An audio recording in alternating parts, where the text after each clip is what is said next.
con la creación como la creación de condiciones para una especie de catástrofe, definen algunos expertos de la prensa en Estados Unidos, lo que ha venido ocurriendo en los últimos días en Minneapolis.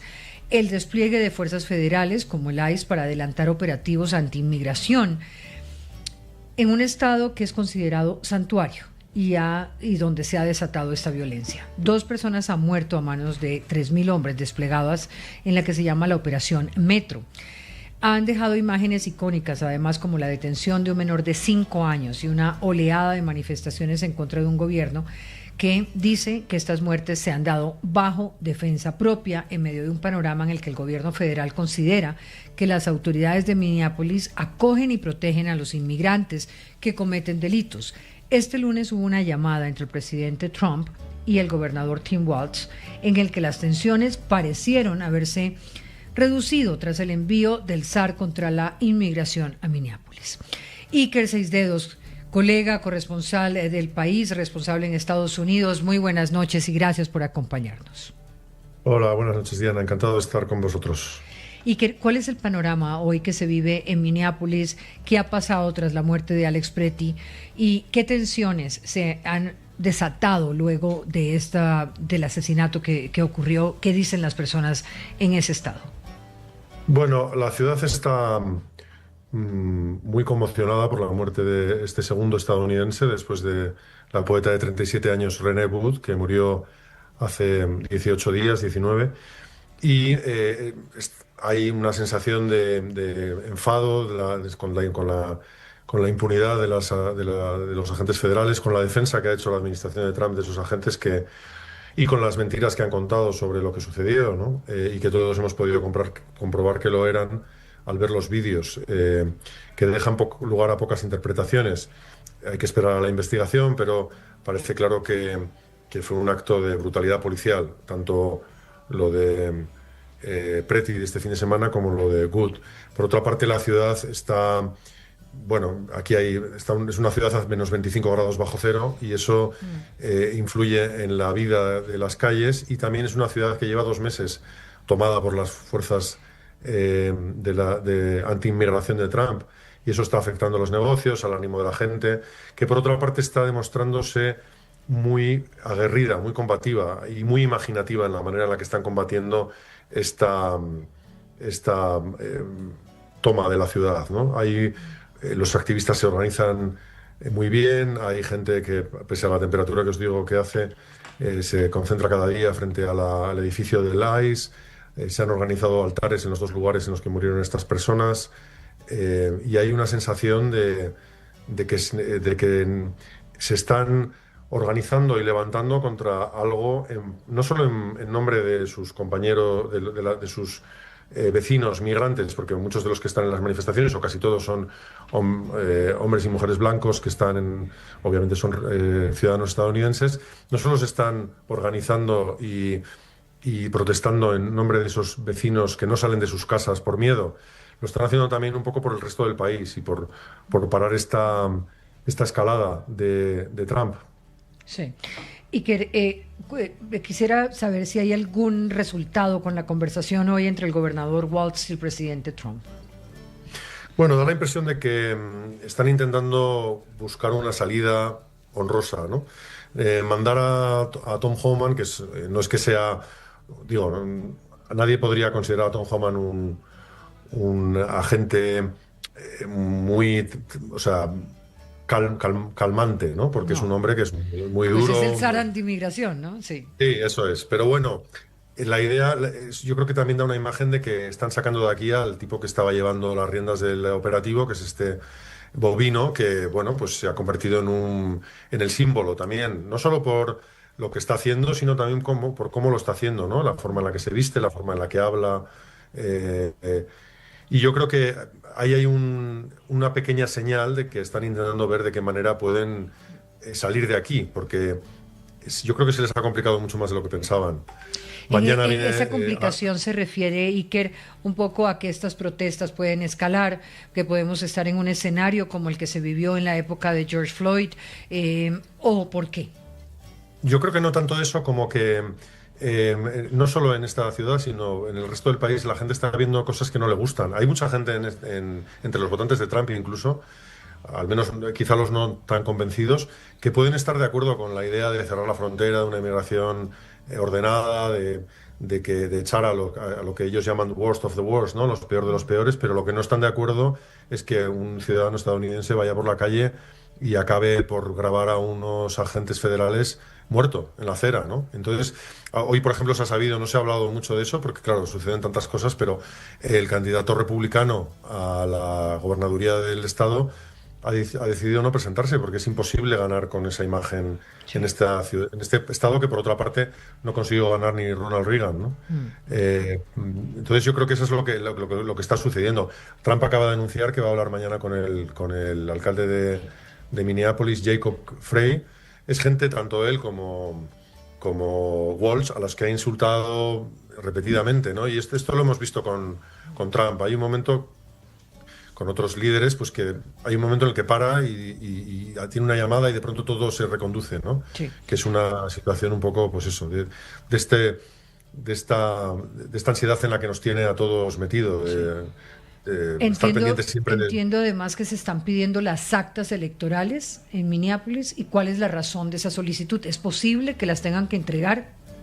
Bueno, lo que el otro día la fiscal general Pam Bondi se lo pidió a Walsh, ¿no? Y lo que aquí se dice, y lo que está diciendo también un sector del Partido Demócrata, es que todo esto que tal vez no sea más que el enmascaramiento de algo diferente, que es tomar el control electoral del Estado para poder alterar los resultados de las elecciones de medio mandato, lo cual sería muy preocupante, ¿no? Es decir, si ellos tienen control y lo que ellos quieren, lo vienen diciendo desde hace mucho tiempo, desde las elecciones de 2020, ¿no? Quieren acabar con el voto por correo, con el voto en esas estaciones de voto, quieren exigir que la gente vote con su identificación y lo quieren hacer cuanto antes porque como las cosas sucedan, como dice aventuran las encuestas, los republicanos pueden perder la Cámara de Representantes y si pierden la Cámara de Representantes la oposición a Trump va a ser real, no como ahora que no se sabe muy bien dónde está. Está en los jueces, está en la gente que sale a la calle, está en el alcalde de Nueva York, Zohran Mamdani, pero si efectivamente hay un contrapeso en el Congreso, eso es otra historia, ¿no? Puede significar que el segundo tramo de la presidencia de Donald Trump acabe embarrancado, ¿no? Como le pasó la otra vez, por otra parte. Iker Seicedo, gracias por estar con nosotros en Hora 20. Que tenga una feliz noche bajo ese frío que hay en los Estados Unidos. Y aquí Muchas para gracias, el panel empiezo con Claudia, porque hoy el editorial precisamente del País decía que se ha abierto un camino siniestro para la democracia norteamericana. ¿Cuáles son esos caminos? Los de un poder sin límites para los cuerpos de ICE, para la patrulla fronteriza. Mire, Diana, yo quiero empezar diciendo que me parece que los medios estadounidenses en general han estado un poco despistados, porque ayer todos los medios decían algo así como punto de inflexión. Apenas conocimos las imágenes del asesinato de Alex Pretty. Y hoy, después de la llamada entre Trump y el gobernador, entonces está diciendo Trump echa para atrás. Y yo creo que son como una manera como de analizar muy extrema en todos los casos. Y me parece que es como muy inmediatista, ¿no? En la emoción de lo que uno ve en ese momento y dice, uy, se acabó todo y se arregló todo, ¿no? Como si todo fuera así de mágico. Entonces, yo lo que pienso es que hay mucha incertidumbre. Trump en sí es un personaje que nos ha acostumbrado a vivir en la incertidumbre. Uno sabe que no tiene límites, sí, claro. Uno sabe que no tiene límites, que puede, o sea, que no cumple reglas, que nada. Entonces, ese es un factor que creo que hace que cueste mucho trabajo analizar y que a mí me parece que hay que ser prudentes en decir punto de inflexión o ya se arregló todo. Ese es un punto. Pero el otro punto es que yo no veo, al menos en lo que he revisado entre ayer y hoy, como ese gran personaje. Uno ve, por ejemplo, el comunicado de los Obama, ponderado, en fin, pero pues fue un presidente y es demócrata, sí. Yo no veo el gran personaje que pueda ayudar realmente a calmar las aguas. Y tal vez tiene que ser un actor internacional que le ayude a Estados Unidos a hacer esto, porque los reveses van a seguir pasando, ¿sí? Y la gente ya está muy enojada, y en fin. ¿El actor internacional o la institucionalidad interna? Pues es que ahí voy al otro punto que quiero decirles, que a mí me parece que ya hay suficiente evidencia como para que se hubiera abierto una causa por delitos de odio. En Estados Unidos está la ley de delitos de odio, que es una prevención de delitos de odio que es de 2009, y hay personas condenadas a 40 años y a 196 años y por delitos de odio. Y yo creo que aquí ya es súper evidente que lo que estamos viendo corresponde a una motivación de xenofobia por odio, porque ¿a quiénes persiguen? A los oscuritos, a los bajitos, a los pobrecitos y a los que piensan distinto, que son los que salen a las protestas. Eso es evidentemente, ahí no hay un parámetro que no tenga que ver con la etnia o con la forma de pensar. Y yo pienso que de pronto los jueces y las organizaciones civiles están un poco aculilladas o abrumadas frente a todo lo que está pasando. Gabriel Silva. Gabriel. Sí, disculpa, estaba en... Aquí lo estoy viendo. Perfecto, muchas gracias. Aquí hay que mirar esto desde una perspectiva más macro, y es el proyecto político que impulsa el presidente Trump. El presidente Trump impulsa un proyecto que tiene un larguísimo alcance, va mucho más allá que los 4 años. De hecho, hay suficiente evidencia, y él mismo lo ha dicho, algunas veces en broma, otras veces más en serio, como empiezan las cosas con él, que él se merece y debería tener un tercer periodo. Es decir, aquí hay un intento de moverle el piso a la institucionalidad que corresponde a la democracia de los Estados Unidos y permitir una perpetuación de Trump o sus allegados en el poder. ¿Y esto qué tiene que ver esto con lo que está pasando en Minneapolis y en otras partes del país? Tiene que ver con el hecho de que Trump necesita una fuerza y una justificación para intervenir en los estados demócratas. Si ustedes miran el mapa de las intervenciones, ni siquiera corresponden a la distribución de la migración ilegal. La migración ilegal no corresponde, pero ni de cerca, en un porcentaje relevante a Minnesota, y es realmente una justificación muy pobre decir que allí hay criminales migrantes. Entonces, para redondear, creo que debemos enmarcar esto en un propósito político electoral de largo plazo de crear un nuevo Estado en los Estados Unidos. Y esto se lo está favoreciendo la forma arbitraria y agresiva en que usa los poderes presidenciales, en cierta forma con la complicidad del Congreso y la complicidad de la Corte Suprema. Eso me parece interesante porque pensaba, y era una de las preguntas, si esto estaba atravesado por las elecciones de noviembre, que son las llamadas elecciones de medio término, precisamente un estado donde tradicionalmente ganan los demócratas. Pero usted tocaba un tema ahí, cuando le preguntaba a Claudia si la institucionalidad interna no podría ser ese muro de contención ante lo que está pasando, pero usted prácticamente dice que ahí lo que hay es una impunidad garantizada. Sí, está demostrado en los hechos, no es una conclusión política o ideológica, es real. En la mayoría, por no decir la inmensa mayoría de las actuaciones jurídicas para denunciar las arbitrariedades, para tratar de frenar los abusos, porque el derecho a la protesta es uno de los derechos más sagrados que hay en los Estados Unidos, que está siendo claramente afectado y violado. Esas acciones judiciales son paradas y neutralizadas de diferentes maneras.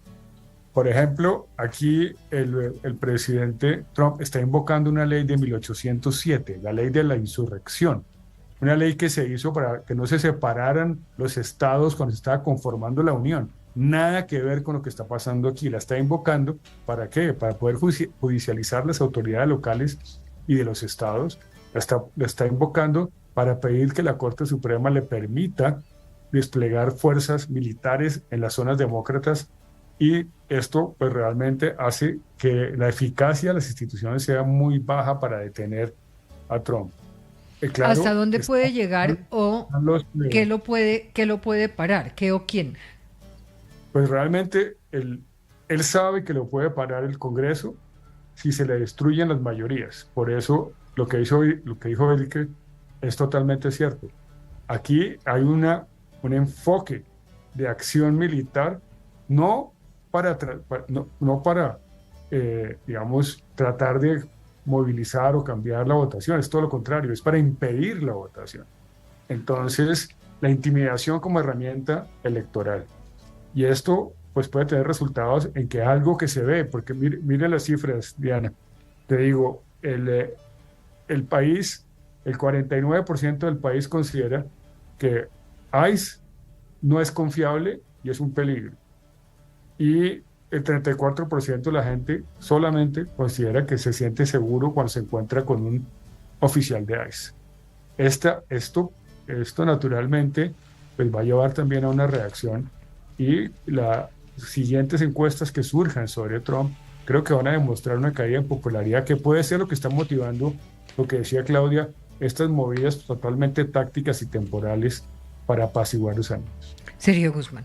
No, pues Diana, ante esos dos comentarios pues estoy en acuerdo completo, pero quiero agregar un par de detalles importantes. Primero, concuerdo con el embajador Silva, están buscando estados altamente demócratas para ser ejemplos de ellos. Ya vimos lo que sucedió en California en su momento, también en Washington DC se hizo, en Nueva York fue ICE. No es en proporción de los migrantes. En Texas hay 2.1 millones de migrantes ilegales estimados. En la Florida hay más de 6 millones de migrantes ilegales estimados. Pero tienen gobernadores republicanos. Exactamente, pero encima, imagínese usted si hacen esto en Texas, en donde además de la primera enmienda que defienden mucho en Texas, también defienden mucho la segunda, de portar armas. ¿Cuántos escándalos no habría por uso incorrecto de la fuerza de ICE? Eso es algo que pone en perspectiva la decisión de mandar ICE, porque Trump sabe cómo actúan, específicamente cuáles son sus tácticas. La decisión es intencional, número uno. Número dos, y esto me parece muy importante, Trump le dio un perdón federal a todos los insurreccionistas del 6 de enero del 2021 que se rebelaron contra la toma de posesión de Joe Biden como presidente. Pero el perdón presidencial solo aplica a los crímenes federales. Si estados como California y estados como Minnesota buscan cargos contra las personas de ICE que hicieron esto, salen del poder de Trump perdonarlos.